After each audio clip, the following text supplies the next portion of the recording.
All right, so let's talk about a pistol and the scales we can do for a pistol. A pistol is basically a one-legged squat. So you're looking to put one foot out front, go all the way down to the bottom of a squat, and stand back up. So that's one on my left side, and then I would do one on the right side.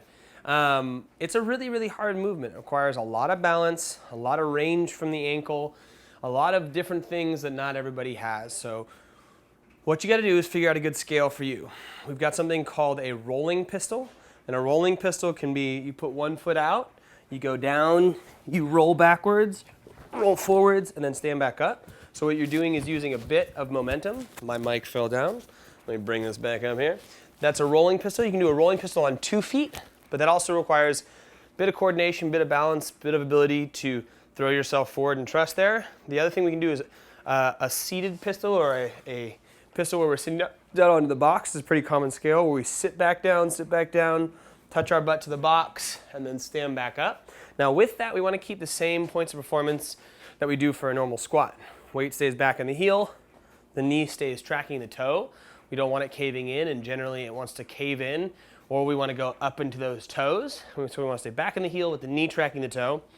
And then with the box, you just make the box as low as you can while still being able to go down controlled and then come back up.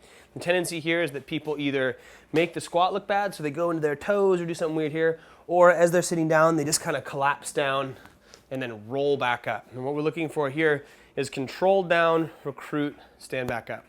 Another scale we can do is actually standing on top of a box, or a bench in this case. You can put your foot off to the side, sit back down into it, touch your heel to the ground, and then stand back up.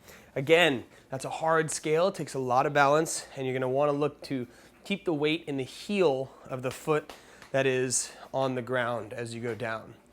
Bunch of different ways you can mess with that. Again, we're not going to give you all of them here, but find something that you're able to do, whether it be one of the ones I just showed you, or something like grabbing a ring and using this as a support.